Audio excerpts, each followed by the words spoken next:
Welcome to my channel Nadi's kitchen. আজকের আয়োজনে রয়েছে চিকেন বিরিয়ানি। কম মশলায় আমি কিভাবে চিকেন বিরিয়ানি রান্না করি সেটাই শেয়ার করব। আসসালামু আলাইকুম, আশা করি সবাই অনেক অনেক ভালো আছো।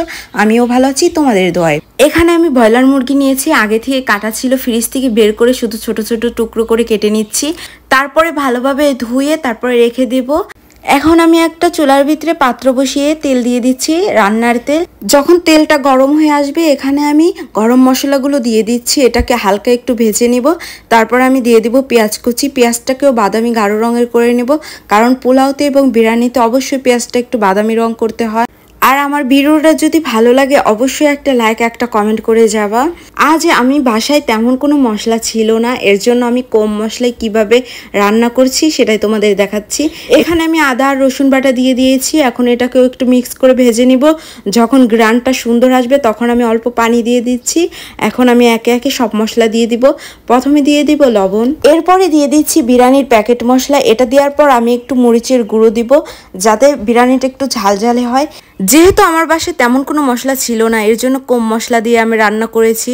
আপনারা চাইলে বাদাম বাটা দিতে পারেন, টমেটো সস দিতে পারেন। এই সব মশলা নিয়েও আমার একটা রেসিপি আপলোড করা আছে, চাইলে আপনারা দেখতে পারেন।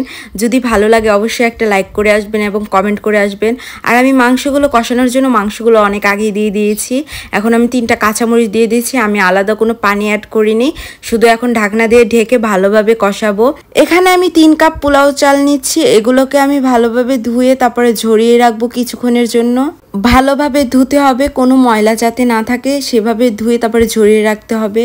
এদিকে আমার মাংস কষানো প্রায় কাছাকাছি, ভালোভাবে কষিয়ে তারপর আমি চাল দিয়ে দিব। আজ আমি ঠিক করেছি মাংসর ভিতরে চাল দিয়ে দিব, আলাদাভাবে রান্না করব না। আর একটা ভিডিওতে আলাদাভাবে রান্না করা আছে, আপনারা চাইলে দেখতে পারেন। এখন আমি কষানো হয়ে গেছে, এখন আমি ভালোভাবে একটু নেড়ে তারপর চালগুলো দিয়ে দিব। সাথে চালগুলোকেও আমি একটু মাংসের সাথে ভেজে নিব সুন্দর করে।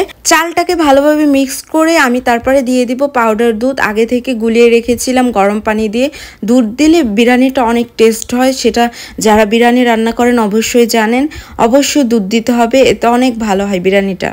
এই তো আমি দুধ দিয়ে দিচ্ছি, তারপর আমি পরিমাণ মতন পানি দিয়ে দেবো। আমি পরিমাণের চাইতে কম পানি দিব, যাতে আমি বিরিয়ানিটা ঝরঝরে করতে পারি। এর জন্য আমি পানি শুকিয়ে ফেলবো প্রথমে, তারপরে আমি দমে রেখে দেব। কারণ যদি পানি বেশি হয়ে যায় তাহলে কিন্তু বিরিয়ানির টেস্টটা থাকবে না, এবং কি বিরিয়ানিটা সুন্দর দেখাবে না এবং খেতেও ভালো লাগবে না। এর জন্য আমি পানি শুকিয়ে দমে রেখে দিয়েছি।